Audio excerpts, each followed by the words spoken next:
ਕੀਤੀ ਛੁੱਟੀ ਨਾਲ। ਪੂਰਾ ਪ੍ਰਭ ਆਰਾਧਿਆ, ਪੂਰਾ ਜਾ ਕਾ ਨਾਮ। ਨਾਨਕ ਪੂਰਾ ਪਾਇਆ, ਪੂਰੇ ਕੇ ਗੁਣ ਗਾਉ। ਗਿਆਨ ਅੰਜਨ ਗੁਰ ਦਿਆ, ਅਗਿਆਨ ਅੰਧੇਰ ਬਿਨਾਸ਼। ਹਰ ਕਿਰਪਾ ਤੇ ਸੰਤ ਭੇਟਿਆ, ਨਾਨਕ ਮਨ ਪਰਗਾਸ। ਹਰ ਕਿਰਪਾ ਤੇ ਸੰਤ ਭੇਟਿਆ, ਨਾਨਕ ਮਨ ਪਰਗਾਸ। ਸੂਹੀ ਮਹਲਾ ਪਹਿਲਾ, ਜਿਨ ਕੋ ਭਾਂਡੇ ਪਾਓ, ਤਿਨਾ ਸਵਾਰਸੀ। ਸੁਖੀ ਕਰੈ ਪਸਾਓ, ਦੁਖ ਵਿਸਾਰਸੀ। ਜਿਨ ਕੋ ਭਾਂਡੇ ਪਾਓ, ਤਿਨਾ ਸਵਾਰਸੀ। ਸੁਖੀ ਕਰੈ ਪਸਾਓ, ਦੁਖ ਵਿਸਾਰਸੀ। ਸਹਿਸਾ ਮੂਲੇ ਨਾਹਿ, ਸਰ ਪਰ ਤਾਰਸੀ। ਤਿਨਾ ਮਿਲਿਆ ਗੁਰ ਆਏ, ਜਿਨ ਕੋ ਲਿਖਿਆ। ਅੰਮ੍ਰਿਤ ਹਰਿ ਕਾ ਨਾਉ, ਦੇਵੈ ਦੀਖਿਆ। ਚਾਲੈ ਸਤਿਗੁਰ ਭਾਏ, ਪਵੈ ਨਾ ਭਿਖਿਆ। ਜਾਂ ਕੋ ਮਹਿਲ ਹਜ਼ੂਰ, ਦੂਜੈ ਨਿਵੈ ਕਿਸ। ਦਰ ਦਰਵਾਣੀ ਨਾਹਿ, ਮੂਲੇ ਪੁੱਛ ਤਿਸ। ਛੂਟੈ ਤਾਂ ਕੈ ਬੋਲ, ਸਾਹਿਬ ਨਦਰ ਜਿਸ। ਕੱਲੇ ਆਣੇ ਆਪ, ਜਿਸ ਨਾਹੀ ਦੂਜਾ ਮਤੈ ਕੋਇ। ਢਾਹੇ ਉਸਾਰੇ ਸਾਜ, ਜਾਣੈ ਸਭ ਸੋਏ। ਨਾਉ ਨਾਨਕ ਬਖਸ਼ੀਸ਼, ਨਦਰੀ ਕਰਮ ਹੋਏ। ਢਾਏ ਉਸਾਰੇ ਸਾਜ, ਜਾਣੈ ਸਭ ਸੋਏ। ਨਾਉ ਨਾਨਕ ਬਖਸ਼ੀਸ਼, ਨਦਰੀ ਕਰਮ ਹੋਏ। ਸਤਿਗੁਰਾਂ ਦੀ ਸਾਜੀ ਨਵਾਜੀ ਸਾਧ ਸੰਗਤ ਜੀਓ, ਪਿਆਰ ਨਾਲ ਸਤਿਗੁਰਾਂ ਦੀ ਬਖਸ਼ੀ ਹੋਈ ਫਤਿਹ ਸਾਂਝੀ ਕਰਨੀ ਜੀ। ਵਾਹਿਗੁਰੂ ਜੀ ਕਾ ਖਾਲਸਾ, ਵਾਹਿਗੁਰੂ ਜੀ ਕੀ ਫਤਿਹ। ਸਤਿਗੁਰਾਂ ਨੇ ਅਪਾਰ ਰਹਿਮਤ ਦੇ ਘਰ ਦੇ ਵਿੱਚ ਆ ਕੇ ਅੱਜ ਦਾ ਪਵਿੱਤਰ ਹੁਕਮਨਾਮਾ ਸੱਚਖੰਡ ਸ੍ਰੀ ਹਰਿਮੰਦਰ ਸਾਹਿਬ ਤੋਂ ਬਖਸ਼ਿਸ਼ ਕੀਤਾ ਹੈ।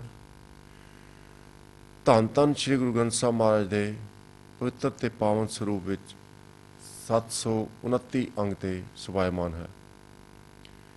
ਧੰਨ ਧੰਨ ਗੁਰੂ ਨਾਨਕ ਦੇਵ ਮਹਾਰਾਜ ਪਹਿਲੇ ਪਾਤਸ਼ਾਹ ਜੀ ਦਾ ਫਰਮਾਇਆ ਹੋਇਆ ਹੁਕਮ ਹੈ, ਜੋ ਕਿ ਸਤਿਗੁਰਾਂ ਨੇ ਰਾਗ ਸੂਹੀ ਵਿੱਚ ਅੰਕਿਤ ਕੀਤਾ ਹੈ, ਉਚਾਰਨ ਕੀਤਾ ਹੈ। ਸੂਹੀ ਮਹਿਲਾ ਪਹਿਲਾ, ਜਿਨ ਕੋ ਭਾਂਡੇ ਭਾਓ ਤਿਨਾ ਸਵਾਰਸੀ। ਸੁਖੀ ਕਰੇ ਪਸਾਓ ਦੁੱਖ ਵਿਸਾਰਸੀ। ਜਿਨ੍ਹਾਂ ਦੇ ਹਿਰਦੇ ਰੂਪੀ ਭਾਂਡੇ ਦੇ ਵਿੱਚ ਮਨੁੱਖਤਾ ਤੇ ਕਰਤੇ ਵਾਸਤੇ ਪਿਆਰ ਹੈ, ਕਰਤੇ ਵਾਸਤੇ ਤੇ ਕੁਦਰਤ ਵਾਸਤੇ ਪਿਆਰ ਹੈ, ਉਹਨਾਂ ਦੇ ਸਾਰੇ ਕਾਰਜ ਵਾਹਿਗੁਰੂ ਆਪ ਸਵਾਰ ਦਿੰਦੇ ਨੇ। ਜਿਨ ਕੋ ਭਾਂਡੇ ਭਾਓ ਤਿਨਾ ਸਵਾਰ ਸੀ।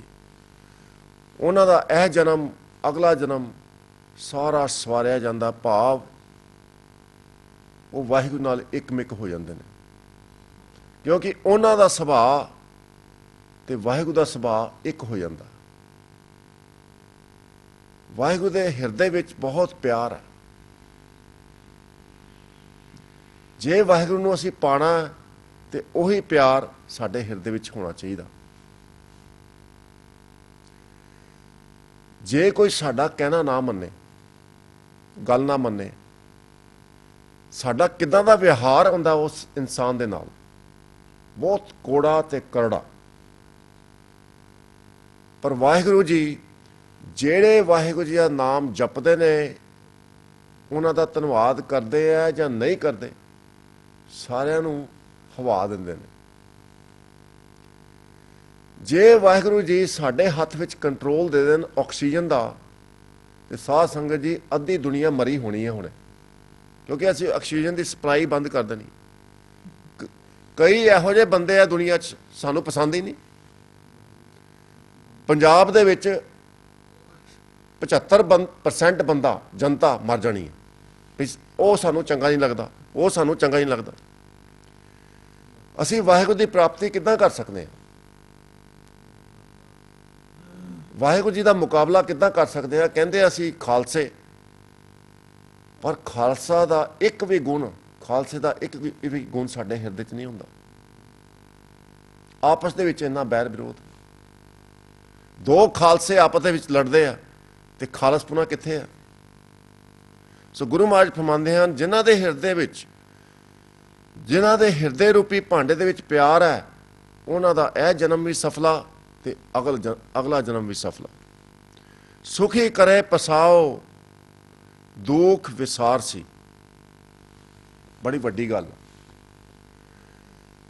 ਇੱਕ ਤੇ ਹੁੰਦਾ ਵੀ ਦੁੱਖ ਜੀਵਨ ਦੇ ਵਿੱਚ ਨਾ ਹੋਣੇ, ਵਿਸਾਰਸੀ ਦਾ ਭਾਵ ਵਿਸਰ ਜਾਣਾ, ਭੁੱਲ ਜਾਣਾ।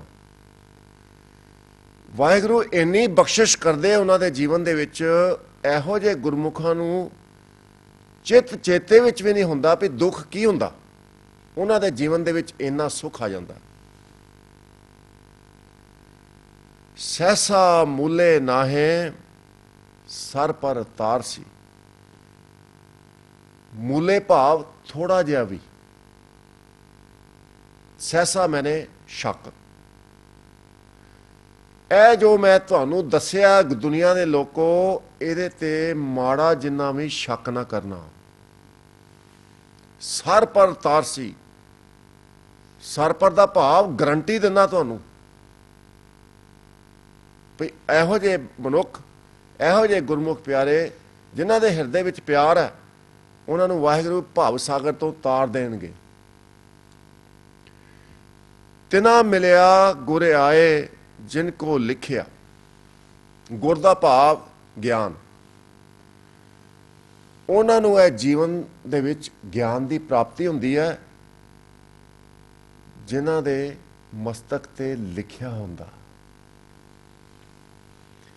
ਹੁਣ ਕਈ ਜਿਹੜੇ ਆ, ਕਈਆਂ ਨਾਲ ਗੱਲਬਾਤ ਹੁੰਦੀ ਆ, ਉਹ ਫੋਨ ਕਰਦੇ ਆ, ਕਹਿੰਦੇ ਜੀ ਅਸੀਂ ਪਾਠ ਕਰ ਹੀ ਨਹੀਂ ਸਕਦੇ, ਸਾਡਾ ਧਿਆਨ ਹੀ ਨਹੀਂ ਜੁੜਦਾ। ਏਦਾਂ ਲੱਗਦਾ ਵੀ ਵਾਹਿਗੁਰੂ ਨੇ ਸਾਡੇ ਮੱਥੇ ਤੇ ਲਿਖਿਆ ਹੀ ਨਹੀਂ ਬਾਣੀ ਪੜ੍ਹਨੀ, ਸਾਡੇ ਮਸਤਕ ਤੇ ਲਿਖਿਆ ਹੀ ਨਹੀਂ ਅੰਮ੍ਰਿਤ ਛਕਣਾ। ਏਦਾਂ ਦੀ ਗੱਲਾਂ ਹੁੰਦੀਆਂ, ਵਿਚਾਰ ਵੀ ਆਉਂਦੇ ਹਿਰਦੇ ਵਿੱਚ। ਉਹ ਲੇਖ ਕਿਹਨੇ ਲਿਖਿਆ? ਆਪ ਹੀ ਲਿਖਿਆ ਨਾ। ਲੇਖ ਆਪ ਲਿਖਿਆ। ਜਦੋਂ ਅਸੀਂ ਅਰਦਾਸ ਕਰਦੇ ਹਾਂ ਸਾਧ ਸੰਗਤ ਜੀ ਗੁਰੂ ਮਹਾਰਾਜ ਅੱਗੇ, ਅਸੀਂ ਲੇਖ ਲਿਖਦੇ ਹਾਂ। ਜਦੋਂ ਬਾਣੀ ਪੜ੍ਹਦੇ ਹਾਂ ਅਸੀਂ ਲੇਖ ਲਿਖਦੇ ਹਾਂ। ਜੇ ਅਸੀਂ ਕਿਸੇ ਦੀ ਨਿੰਦਿਆ ਕਰਦੇ ਹਾਂ ਤੇ ਆਪਣੇ ਹਿਰਦੇ ਵਿੱਚ ਲੇਖ ਲਿਖਦੇ ਹਾਂ। ਫਰੀਦ ਸਾਹਿਬ ਕਹਿੰਦੇ ਨੇ ਵੀ ਫਰੀਦਾ ਜੇ ਤੂੰ ਅਕਲ ਲਤੀਫ ਕਾਲੇ ਲਿਖ ਨਾ ਲੇਖ। ਜੇ ਤੂੰ ਅਕਲ ਵਾਲਾ ਇਨਸਾਨ ਆਪਣੇ ਆਪ ਨੂੰ ਮੰਨਦਾ ਤੇ ਆਪਣੇ ਮਨ ਰੂਪੀ ਕਾਗਜ਼ ਤੇ ਕਿਤਾਬ ਤੇ ਕਾਲੇ ਲੇਖ ਨਾ ਲਿਖੀ। ਕਿਹੜੇ ਕਾਲੇ ਲੇਖ? ਵੀ ਉਹ ਬੰਦਾ ਬੜਾ ਮਾੜਾ, ਉਹ ਬੰਦੇ ਨੇ ਬਹੁਤ ਕੁਕਰਮ ਕੀਤੇ ਨੇ। ਫਰੀਦ ਸਾਹਿਬ ਕਹਿੰਦੇ ਜਦੋਂ ਤੂੰ ਇਹੋ ਜਿਹਾ ਵਿਚਾਰ ਮਨ ਚ ਲਿਆਣਾ ਤੂੰ ਆਪਣੇ ਮਨ ਦੇ ਵਿੱਚ ਲੇਖ ਲਿਖ ਲਿਆ, ਮਾੜਾ ਲੇਖ। ਕਾਲੇ ਲਿਖ ਨਾ ਲੇਖ। ਆਪਨੜੇ ਗਿਰੀਵਾਨ ਮੈਂ ਸਿਰ ਨੀਵਾਂ ਕਰ ਦੇਖ। ਤੂੰ ਪਹਿਲੇ ਆਪਣੇ ਆਪ ਨੂੰ ਤੇ ਦੇਖ ਕਿੰਨਾ ਚੰਗਾ ਤੂੰ ਬੰਦਾ ਜਾਂ ਕਿੰਨਾ ਮਾੜਾ। ਤੂੰ ਦੂਜਿਆਂ ਤੇ ਉਂਗਲੀ ਚੱਕਦਾ, ਪਹਿਲੇ ਆਪਣੇ ਆਪ ਨੂੰ ਦੇਖ। ਸੋ ਇਹਦਾ ਮਤਲਬ ਲੇਖ ਅਸੀਂ ਆਪ ਲਿਖਦੇ ਹਾਂ, ਦੋਸ਼ ਦਿੰਦੇ ਹਾਂ ਵਾਹਿਗੁਰੂ ਨੂੰ ਵੀ ਮਾਲਕਾ ਤੂੰ ਲੇਖ ਚੰਗੇ ਨਹੀਂ ਲਿਖੇ। ਜਦੋਂ ਵੀ ਸਾਧ ਸੰਗਤ ਜੀ ਅਸੀਂ ਅਰਦਾਸ ਕਰਦੇ ਹਾਂ ਹੱਥ ਜੋੜ ਕੇ ਨਾ ਵੀ ਮਾਲਕਾ ਇਹ ਜੀਵਨ ਵੀ ਤੂੰ ਹੀ ਬਖਸ਼ਿਆ। ਅੱਜ ਦੇ ਪਵਿੱਤਰ ਹੁਕਮਨਾਮੇ ਵਿੱਚ ਗੁਰੂ ਮਹਾਰਾਜ ਫਰਮਾਉਂਦੇ ਹਨ, ਘੱਲੇ ਆਣੇ ਆਪ। ਮੇਰੇ ਮਾਲਕਾ ਤੂੰ ਸਾਨੂੰ ਦੁਨੀਆ ਵਿੱਚ ਆਪ ਘੱਲਿਆ, ਆਪ ਭੇਜਿਆ। ਆਣੇ ਮੈਨੇ ਵਾਪਸ ਬੁਲਾਣਾ। ਵਾਪਸ ਵੀ ਤੂੰ ਜਦੋਂ ਸਮਾਂ ਆ ਜਾਏਗਾ ਤੂੰ ਵਾਪਸ ਵੀ ਤੂੰ ਆਪ ਹੀ ਬੁਲਾਣਾ। ਘੱਲੇ ਆਣੇ ਆਪ। ਜਿਸ ਨਾਹੀ ਦੂਜਾ ਮਤੈ ਕੋਏ। ਮਤਾ ਮੈਨੇ ਸਲਾਹ ਲੈਣੀ, ਸਲਾਹ ਮਸ਼ਵਰਾ ਲੈਣਾ। ਮੇਰੇ ਮਾਲਕਾ ਤੂੰ ਕਿਸੇ ਕੋਲੋਂ ਸਲਾਹ ਨਹੀਂ ਲੈਂਦਾ ਵੀ ਮੈਂ ਇਹ ਇਨਸਾਨ ਨੂੰ ਜਨਮ ਦਿਆਂ ਜਾਂ ਮੈਂ ਇਹ ਇਨਸਾਨ ਨੂੰ ਵਾਪਸ ਬੁਲਾ ਲਾਂ। ਨਹੀਂ, ਆਪਣੇ ਆਪ ਤੂੰ ਜਿੱਦਾਂ ਤੇਰਾ ਦਿਲ ਕਰਦਾ, ਜਿੱਦਾਂ ਤੇਰਾ ਹੁਕਮ ਹੁੰਦਾ, ਜਿੱਦਾਂ ਤੇਰੀ ਰਜ਼ਾ ਹੈ ਤੂੰ ਉੱਦਾਂ ਹੀ ਕਰਨਾ। ਇੱਥੋਂ ਇੱਕ ਅਸੀਂ ਸਿੱਖਿਆ ਲੈਣੀ ਹੈ। ਅਸੀਂ ਦੁਨੀਆ ਦੇ ਅੱਗੇ ਹੱਥ ਪਸਾਰਦੇ ਹਾਂ ਵੀ ਸਾਨੂੰ ਇਹ ਹੱਕ ਦਿਓ, ਸਾਨੂੰ ਉਹ ਹੱਕ ਦਿਓ। ਮਹਾਰਾਜ ਕਹਿੰਦੇ ਤੁਹਾਨੂੰ ਕਿਸੇ ਚਿੰਤਾ ਦੀ ਲੋੜ ਹੀ ਨਹੀਂ। ਜੇ ਤੁਸੀਂ ਗੁਰੂ ਦੀ ਆਗਿਆ ਮੰਨੋ ਤੇ ਤੁਹਾਡੇ ਬੋਲਾਂ ਦੇ ਨਾਲ ਦੁਨੀਆ ਦਾ ਛੁਟਕਾਰਾ ਹੋ ਜਾਏਗਾ। ਦੇਖੋ ਕਿੰਨੇ ਸ਼ਕਤੀਸ਼ਾਲੀ ਸ਼ਬਦ ਨੇ, ਕਿੰਨੀ ਇਹਨਾਂ ਦੇ ਵਿੱਚ ਪ੍ਰਭਤਾ, ਪਾਵਰ ਹੈ। ਛੂਟੇ ਤਾਂ ਕੈ ਬੋਲ ਸਾਹਿਬ ਨਜ਼ਰ ਜਿਸ। ਛੂਟੇ ਤਾਂ ਕੇ ਬੋਲ, ਉਹਦੇ ਬੋਲਾਂ ਦੇ ਨਾਲ ਦੁਨੀਆ ਦਾ ਛੁਟਕਾਰਾ ਹੋ ਜਾਏਗਾ, ਭਲਾ ਹੋ ਜਾਏਗਾ, ਮੁਕਤੀ ਹੋ ਜਾਏਗੀ, ਦੁਨੀਆ ਵਾਹਿਗੁਰੂ ਨਾਲ ਜੁੜ ਜਾਏਗੀ। ਸਾਹਿਬ ਨਦਰ ਜਿਸ, ਜਿਹਦੇ ਤੇ ਵਾਹਿਗੁਰੂ ਦੀ ਸਾਹਿਬ ਦੀ ਨਜ਼ਰ ਹੋਏ, ਜਿਹਦੇ ਹਿਰਦੇ ਵਿੱਚ ਪਿਆਰ ਹੋਏਗਾ। ਫਿਰ ਹੋਰ ਗੱਲ ਸੁਣ ਲਓ ਬਈ, ਲੱਗਦਾ ਭਈ ਅਕਾਲ ਪੁਰਖ ਵਾਹਿਗੁਰੂ ਦੀ ਫੌਜ ਬੜੀ ਤਕੜੀ ਆ। ਅਕਾਲ ਪੁਰਖ ਦੀ ਫੌਜ ਦੇ ਵਿੱਚ ਤੁਸੀਂ ਕਹਿ ਲਓ ਇੱਕ ਆਰਮੀ ਕਹਿ ਲਓ, ਖਾਲਸਾ ਅਕਾਲ ਪੁਰਖ ਦੀ ਫੌਜ। ਪਰ ਉਹ ਫੌਜ ਦੇ ਵਿੱਚ ਧਰਮਰਾਜ, ਜਮਦੂਤ, ਇਹ ਸਾਰੀ ਅਕਾਲ ਪੁਰਖ ਵਾਹਿਗੁਰੂ ਦੀ ਇੱਕ ਫੌਜ ਆ। ਜਦੋਂ ਇਨਸਾਨ ਸਵਾਸ ਇੱਥੇ ਤਿਆਗ ਕੇ ਅੱਗੇ ਜਾਂਦਾ ਤੇ ਅਸੀਂ ਕਹਿੰਦੇ ਆ ਵੀ ਪਤਾ ਨਹੀਂ ਕੀ ਹੁੰਦਾ ਉੱਥੇ, ਪਰ ਮਹਾਰਾਜ ਕਹਿੰਦੇ ਉੱਥੇ ਧਰਮਰਾਜ ਹੈ ਤੇ ਧਰਮਰਾਜ ਸਾਰਾ ਤੁਹਾਡਾ ਹਿਸਾਬ ਕਿਤਾਬ ਲਏਗਾ। ਵੈਸੇ ਧਰਮਰਾਜ ਸਾਡੇ ਅੰਦਰ ਹੀ ਆ, ਸਾਰਾ ਹਿਸਾਬ ਕਿਤਾਬ ਹੋਏਗਾ ਉੱਥੇ। ਅਕਾਲ ਪੁਰਖ ਵਾਹਿਗੁਰੂ ਦੇ ਮਹਿਲਾਂ ਦੇ ਬਾਹਰ ਦਰਬਾਨ ਖੜੇ ਨੇ, ਵੱਡੇ ਵੱਡੇ ਦਰਬਾਨ, ਜਿਨ੍ਹਾਂ ਤੋਂ ਕੋਈ ਬਚ ਨਹੀਂ ਸਕਦਾ। ਤੇ ਜਿਹੜੇ ਕੁਕਰਮ ਕਰਦੇ ਦੁਨੀਆ 'ਚ ਉਹਨਾਂ ਨੂੰ ਬਹੁਤ ਕਰੜੀ ਸਜ਼ਾ ਮਿਲਦੀ। ਪਰ ਜਿਨ੍ਹਾਂ ਦੇ ਹਿਰਦੇ ਵਿੱਚ ਪਿਆਰ ਹੈ, ਗੁਰੂ ਮਹਾਰਾਜ ਫਰਮਾਉਂਦੇ ਹਨ, ਇਹ ਗੱਲ ਧਿਆਨ ਨਾਲ ਸੁਣੋ ਹੁਣ, ਦਰ ਦਰਵਾਨੀ ਨਾ ਹੈ ਮੂਲੇ ਪੁੱਛ ਤਿਸ। ਪੁੱਛ ਮੈਨੇ ਪੁੱਛ ਗਿੱਛ। ਜਿਹੜੇ ਗੁਰਮੁਖ ਪਿਆਰੇ ਵਾਹਿਗੁਰੂ ਨਾਲ ਇਕਮਿਕ ਹੋ ਗਏ, ਵਾਹਿਗੁਰੂ ਦੇ ਦਰ ਤੇ ਦਰਮਾਨ ਉਹਦੀ ਕੋਈ ਪੁੱਛ ਗਿੱਛ ਨਹੀਂ ਕਰਦੇ, ਸਲੂਟ ਮਾਰਦੇ ਨੇ।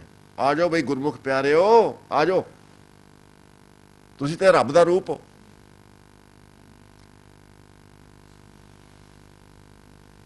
ਬੜੀ ਮਹਾਨ ਗੱਲ। ਦੁਨੀਆ ਕੌਣ ਹੁੰਦੀ ਹੈ ਰਾਈਟ ਦੇਣ ਵਾਲੀ? ਦੁਨੀਆ ਕੌਣ ਹੁੰਦੀ ਹੈ ਸਾਨੂੰ ਹੱਕ ਦੇਣ ਵਾਲੀ? ਜੇ ਵਾਹਿਗੁਰੂ ਸਾਡੇ ਨਾਲ ਹੈ, ਜੇ ਸਾਡਾ ਅਕਾਲ ਤਖਤ ਉਸ ਅਕਾਲ ਦਾ ਤਖਤ ਹੈ, ਜੇ ਅਸੀਂ ਅਕਾਲ ਤਖਤ ਦੀ ਗੱਲ ਮੰਨਦੇ ਹਾਂ, ਜੇ ਅਸੀਂ ਮੰਨਦੇ ਹਾਂ ਕਿ ਵਾਕਈ ਅਕਾਲ ਪੁਰਖ ਵਾਹਿਗੁਰੂ ਦਾ ਤਖਤ ਹੈ, ਸਾਰੀਆਂ ਬਖਸ਼ਾਂ ਉੱਥੋਂ ਹੋਣੀਆਂ। ਧੰਨ ਧੰਨ ਗੁਰੂ ਹਰਗੋਬਿੰਦ ਸਾਹਿਬ ਮਹਾਰਾਜ ਨੇ ਬਹੁਤ ਕਿਰਪਾ ਕੀਤੀ ਆ, ਸਤਿਗੁਰਾਂ ਨੇ ਬਹੁਤ ਅਪਾਰ ਕਿਰਪਾ ਕੀਤੀ। ਮਹਾਰਾਜ ਫਰਮਾਉਂਦੇ ਨੇ, ਜਾਂ ਕੋ ਮਹਿਲ ਹਜ਼ੂਰ ਦੂਜਾ ਨਿਵੈ ਕਿਸ। ਜਿਨ੍ਹਾਂ ਨੇ ਆਪਣੇ ਪਰਮਾਤਮਾ ਨੂੰ, ਆਪਣੇ ਕਰਤੇ ਨੂੰ ਆਪਣੇ ਹਿਰਦੇ ਰੂਪੀ ਮਹਿਲ ਦੇ ਵਿੱਚ ਪਾਲਿਆ, ਹਾਜ਼ਰ ਹਜ਼ੂਰ ਮੰਨ ਲਿਆ, ਉਹ ਕਿਸੇ ਦੇ ਅੱਗੇ ਨਿਉਂਦੇ ਨਹੀਂ, ਝੁਕਦੇ ਨਹੀਂ। ਪਰ ਉਹ ਕਿੱਦਾਂ ਅਵਸਥਾ ਪਹੁੰਚਦੀ ਹੈ? ਗੁਰੂ ਮਹਾਰਾਜ ਫਰਮਾਉਂਦੇ ਨੇ, ਤਿਨਾ ਮਿਲਿਆ ਗੁਰ ਆਏ ਜਿਨ ਕੋ ਲਿਖਿਆ, ਅੰਮ੍ਰਿਤ ਹਰ ਕਾ ਨਾਉ ਦੇਵੇ ਦੇਖਿਆ। ਦੇਖਿਆ ਮੈਨੇ ਦਾਨ। ਜਿਹਨੇ ਉਸ ਅਕਾਲ ਪੁਰਖ ਵਾਹਿਗੁਰੂ ਦੀ ਗੱਲ ਮੰਨੀ ਹੈ, ਭਾਵ ਦੀ ਗੱਲ ਮੰਨੀ ਹੈ, ਚਾਲੈ ਸਤਿਗੁਰ ਭਾਏ ਭਵੇ ਨਾ ਭਿਖਿਆ। ਜਿਹੜੇ ਸਤਿਗੁਰਾਂ ਦੀ ਭਾਏ ਮੈਨੇ ਆਗਿਆ ਦੇ ਵਿੱਚ ਟੁਰੇ ਨੇ, ਕਦੀ ਵੀ ਕਿਸੇ ਕੋਲੋਂ ਭਿਖਿਆ ਨਹੀਂ ਮੰਗਦੇ। ਉਹ ਰਾਜਿਆਂ ਦੇ ਰਾਜਾ ਬਣ ਜਾਂਦੇ ਨੇ। ਜਿਸ ਨਾਮ ਹਿਰਦੈ ਸੋਈ ਵੱਡ ਰਾਜਾ, ਜਿਸ ਨਾਮ ਹਿਰਦੈ ਤਿਸ ਪੂਰਨ ਕਾਜਾ। ਜਿਸਨੋਂ ਬਖਸ਼ੈ ਸਿਫਤ ਸਾਲਾਹਾ, ਨਾਨਕ ਪਾਤਸ਼ਾਹੀ ਪਾਤਸ਼ਾਹ। ਪ੍ਰਭ ਕੋ ਸਿਮਰੈ ਸੇ ਸਰਬ ਕੇ ਰਾਜੇ। ਜਿਹੜੇ ਵਾਹਿਗੁਰੂ ਦਾ ਸਿਮਰਨ ਕਰਦੇ ਨੇ, ਸਾਰਿਆਂ ਦੇ ਰਾਜੇ ਹੁੰਦੇ ਨੇ। ਸੋ ਸਤਿਗੁਰੂ ਨੇ ਅਪਾਰ ਕਿਰਪਾ ਕੀਤੀ ਆ। ਅਸੀਂ ਵੀ ਉਹ ਪਿਆਰ ਆਪਣੇ ਹਿਰਦੇ ਵਿੱਚ ਵਸਾਈਏ, ਜਿੱਦਾਂ ਭਾਈ ਲਹਿਣਾ ਜੀ ਨੇ ਸਤਿਗੁਰਾਂ ਦਾ ਇੰਨਾ ਪਿਆਰ ਲਿਆ, ਗੁਰੂ ਅੰਗਦ ਦੇਵ ਜੀ ਬਣ ਗਏ, ਧੰਨ ਧੰਨ ਗੁਰੂ ਨਾਨਕ ਦੇਵ ਜੀ ਮਹਾਰਾਜ ਦਾ ਅੰਗ ਬਣ ਗਏ। ਫਿਰ ਉਹਨਾਂ ਨੇ ਜੋ ਬੋਲ ਬੋਲੇ, ਜੀਆਂ ਦਾ ਉਧਾਰ ਕਰ ਦਿੱਤਾ। ਛੂਟੇ ਤਾਂ ਕਹਿ ਬੋਲ ਸਾਹਿਬ ਨਦਰ ਜਿਸ। ਬਾਬਾ ਬੁੱਢਾ ਜੀ ਤੇ ਬਖਸ਼ਿਸ਼ ਹੋਈ ਗੁਰੂ ਨਾਨਕ ਦੇਵ ਜੀ ਦੀ, ਉਹਨਾਂ ਦੇ ਬੋਲਾਂ ਦੇ ਨਾਲ ਦੁਨੀਆ ਦਾ ਉਧਾਰ ਹੋ ਗਿਆ। ਜੋ ਮੂੰਹੋਂ ਬੋਲ ਨਿਕਲੇ ਉਹ ਪੂਰੇ ਹੋ ਗਏ। ਸੋ ਗੁਰੂ ਮਹਾਰਾਜ ਕਿਰਪਾ ਕਰਨ। ਆਪ ਜੀ ਦਾ ਸਾਰਾ ਦਿਨ ਗੁਰੂ ਮਹਾਰਾਜ ਦੇ ਚਰਨਾਂ ਦੇ ਵਿੱਚ ਲੱਗ ਕੇ ਬਤੀਤ ਹੋਏ। ਗੁਰੂ ਮਹਾਰਾਜ ਬਖਸ਼ਿਸ਼ਾਂ ਕਰਨ, ਰਹਿਮਤਾਂ ਕਰਨ। ਇਹ ਗਿਆਨ ਦੀ ਪ੍ਰਾਪਤੀ ਕਰਕੇ ਅਸੀਂ ਆਪਣਾ ਜੀਵਨ ਸਫਲ ਕਰੀਏ। ਕੁਝ ਸਮਾਂ ਪਿਆਰ ਦੇ ਨਾਲ ਅੰਗਰੇਜ਼ੀ ਦੇ ਵਿੱਚ ਵਿਚਾਰ ਸ਼ਰਵਣ ਕਰਨਾ ਜੀ। ਦਾਸ ਖਿਮਾ ਦਾ ਜਾਚਕ ਹੈ। ਅਸੀਸਾਂ ਦੇਣੀਆਂ, ਗੁਰੂ ਦੀ ਬਾਣੀ ਦੇ ਭਾਵ ਸਾਡੇ ਹਿਰਦੇ ਵਿੱਚ ਵਸਣ, ਤੇ ਅਸੀਂ ਉਸ ਪਰਮਾਤਮਾ ਦੇ ਨਾਲ ਇਕਮਿਕ ਹੋਈਏ, ਅਕਾਲ ਪੁਰਖ ਦੀ ਫੌਜ ਦੇ ਵਿੱਚ ਸ਼ਾਮਲ ਹੋ ਕੇ ਮਨੁੱਖਤਾ ਦੀ ਸੇਵਾ ਕਰੀਏ। ਸੂਹੀ ਮਹਿਲਾ ਪਹਿਲਾ। ਜਿਨ ਕੋ ਭਾਂਡੇ ਪਾਓ ਤਿਨਾ ਸਵਾਰਸੀ, ਸੁਖੀ ਕਰੈ ਪਸਾਓ ਦੁਖ ਵਿਸਾਰਸੀ। Today's Hukamnama is blessing from Sachkhand Shri Harmandir Sahib. Guru Maharaj has blessed the Hukamnama for the whole humanity to acquire the wisdom by which everyone who has the potential to realize the full potential, because Almighty Lord abides in everyone. When Guru Maharaj says that one will attain the full potential, it means one will have love for the Creator, love for the creation in the vessel of his or her mind. Hukmnama is placed in Dhan Dhan Shri Guru Granth Sahib Ji Maharaj on Ang 729, composed in melody referred to as Suhi, which creates the devotional mood. Those who have developed love for the Creator and the creation in the vessel of their mind, they are embraced, they are honored and approved by the Creator. Such people, they become an asset to the humanity. They help others to connect to the formless Almighty Lord, not to a single personality, but to formless Almighty God. Panda means vessel. Jinko pande pao. Pao means love. Jinko pande pao tina swarsi. Swarsi means to resolve all the affairs. So there is no difficulty in one's life. One has merged with the Almighty Lord. One is full of wisdom and power, blessed by Vaheguru. Sukhi kare pasao dukh visarsi. They abide in sukh, the peace. Dukh visarsi. Now this is very important to understand. Such Gurmukh Pyare who have love for everyone, their heart is full of compassion, full of mercy. They are image of Almighty Lord. They won't even remember what a pain is. Visarsi meane to forget. They won't have definition of dukh in the dictionary. They don't know what the dukh is like, because their life will be full of happiness and joy. Sesa mule nahe sar par tarsi. Sesa means doubt. Mule means even little bit. Don't have any doubt, even little bit, in this statement. Sar par tarsi. Sar par means definitely, 100% guarantee in this statement that Almighty Lord will liberate you from this worldly ocean, from the temptations, and you immaculate.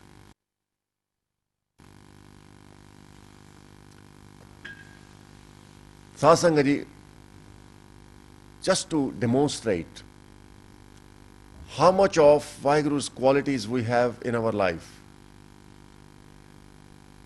Vaheguru gives oxygen and sustenance to all those who remember him, serve him, and those people who don't even acknowledge him. This is amazing. This is the level of tolerance and kindness we ought to have in our minds.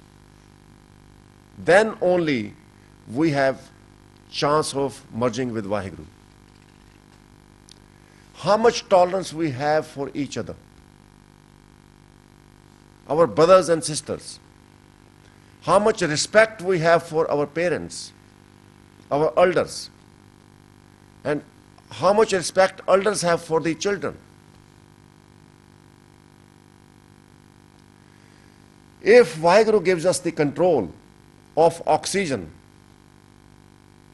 half the population in this world will be dead, because there are 50% people we don't like, will switch off the oxygen supply, which means we are not ready to represent Vaheguru yet.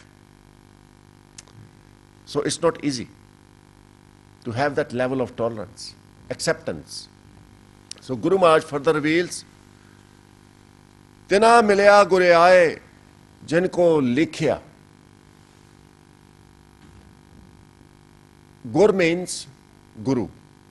That implies the Gyan.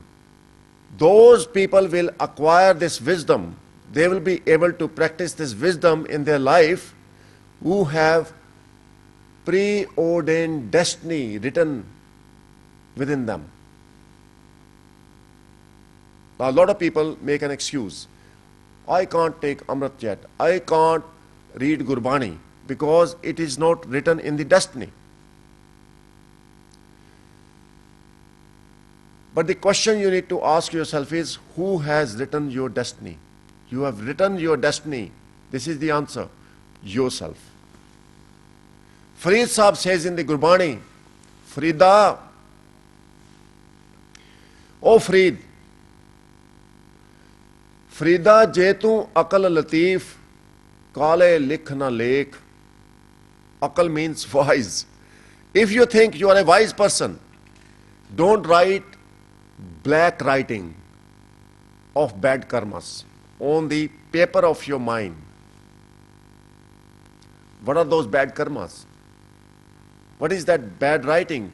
How you are writing your destiny? Farid Sahib says you are pointing fingers at others. Rather than doing that, point the finger at yourself. Apnade girivan mein sir neeva kar dekh. Within your own mind, judge yourself, examine yourself. Where do you stand? Before pointing finger at others, look at yourself, reform yourself. You should be in a state of mind and position that you should be able to reform those people whom you think they are not right. You don't have power yourself. You don't have wisdom yourself. You're trying to blame others. So that's how you write the destiny yourself. If you think good of others, have you pyar for others, you change your destiny. Only those who are fortunate enough, who have this understanding, they can only merge with Vaheguru. Now, this is very powerful. Amrit har ka naam deve dikhya. From the Gyan of the Gurbani, we receive the realization of Amrit within our body. Amrit is within the body, but we do not realize because there is so much hatred, there is so much intolerance, there is so much anger, there is so much greed within our mind that we can't realize Amrit within our body. Laina ji,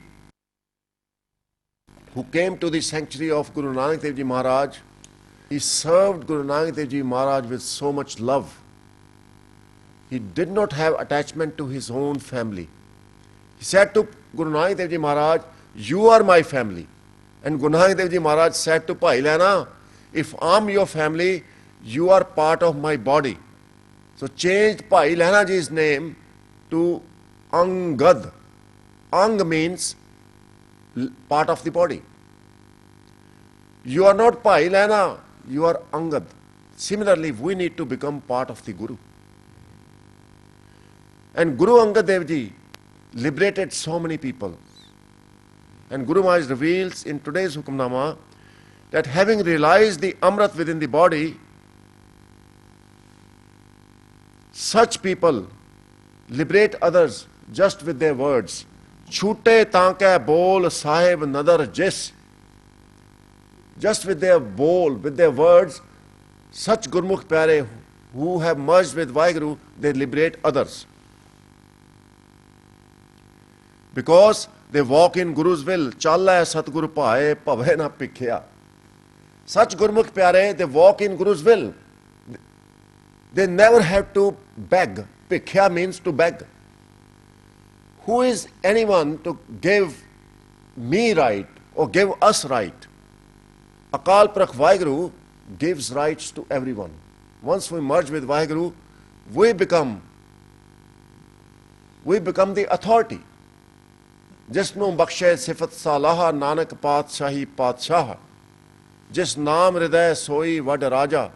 The people who have enshrined Vaheguru's qualities, Vaheguru's glory within their mind, they represent Vaheguru.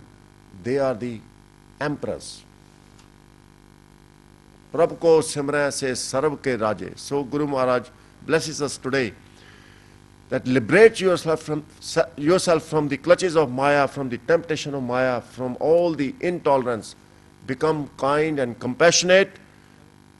Now Nanak Bakshish Nadri Karam Hoye, you will be blessed by Vaheguru to be his image. And this is the greatest gift we can ask for in our prayer. Have a great ਪਿਆਰ ਨਾਲ ਫਤਿਹ ਸਾਂਝੀ ਕਰਨੀ ਜੀ। ਵਾਹਿਗੁਰੂ ਜੀ ਕਾ ਖਾਲਸਾ ਵਾਹਿਗੁਰੂ ਜੀ ਕੀ ਫਤਿਹ।